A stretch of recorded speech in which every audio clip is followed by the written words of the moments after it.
What if the most powerful trade highway on Earth moved to the top of the world? Not through the Suez Canal. Not through the Strait of Malacca. But across the Arctic Ocean. For centuries, ice acted like a lock on the planet's northern door. Impenetrable. Unforgiving. Silent. Now that lock is melting. And nations are racing to claim what's behind it. In recent years, Arctic sea ice has fallen to record lows. Winters that once rebuilt thick, multi-year ice are producing thinner, fragile sheets. Summers are carving open blue corridors where solid white once stood. And where there is open water, ships follow. The Northern Sea Route, stretching along Russia's Arctic coast, is no longer a theoretical shortcut on a map. It is becoming navigable for longer periods each year.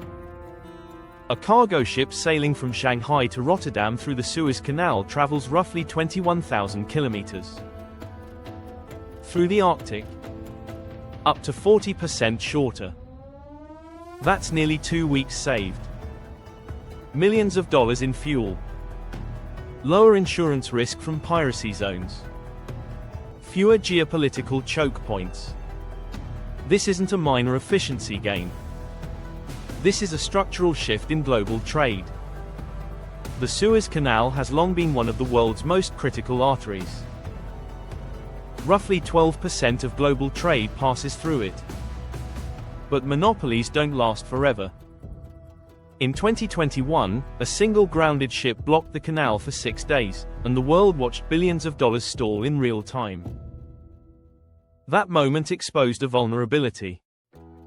Now imagine a world where ships simply bypass it. Where icebreakers carve predictable highways across the north. Where container vessels glide past the North Pole instead of waiting in Red Sea traffic. If that becomes routine, the balance of maritime power shifts northward. And that shift is already beginning. Russia operates the world's only fleet of nuclear-powered icebreakers. Massive vessels built not just to survive Arctic ice, but to dominate it. The new Project 22,220 icebreakers are capable of smashing through thick sea ice while escorting commercial ships year-round. Their reactors allow them to operate for years without refueling. Think about what that means. Permanent corridors through waters once considered impassable. A frozen ocean turned into infrastructure. And it's not just icebreakers. Double-acting, cargo ships are being designed to sail normally in open water, and move stern first through thin ice when necessary. This is not experimental technology. It is industrial ambition.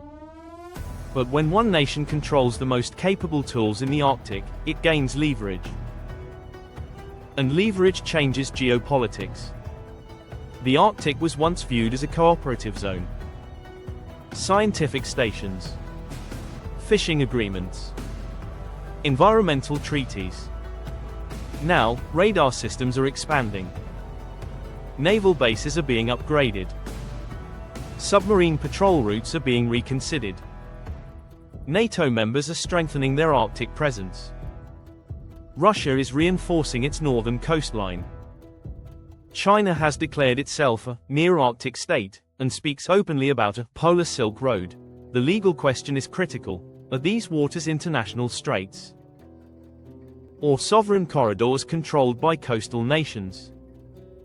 The answer determines who sets the rules, and who collects the fees. And as traffic increases, so does tension. If you're finding this shift as fascinating as we are, subscribe to Possible Tomorrow. We explore the futures that aren't science fiction, but probability. Because what happens in the Arctic won't stay in the Arctic. But every shortcut carries a price. Ships burn fuel.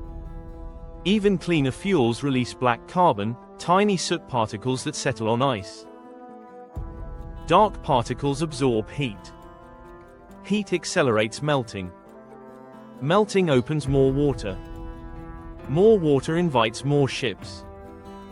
It's a feedback loop. And in the Arctic, feedback loops move faster.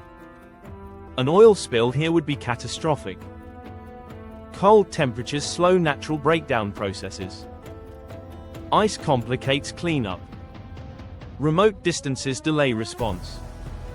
And beneath the surface, underwater noise from heavy vessels disrupts migration routes for narwhals and bowhead whales, species that evolved in one of the quietest oceans on Earth. The Arctic ecosystem isn't built for industrial traffic.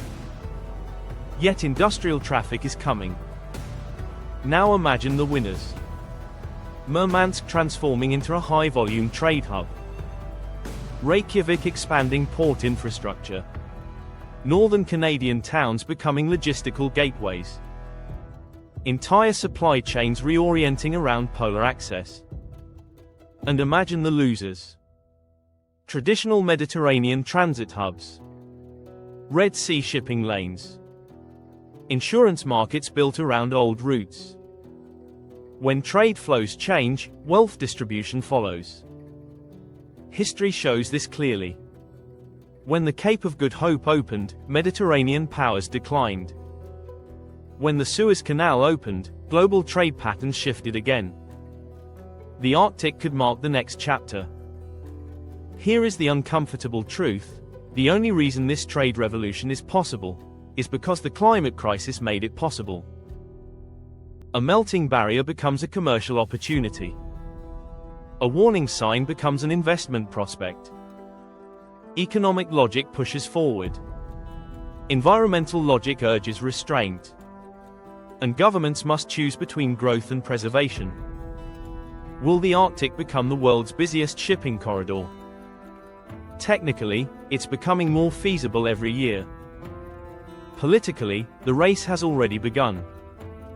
Environmentally, the consequences are irreversible.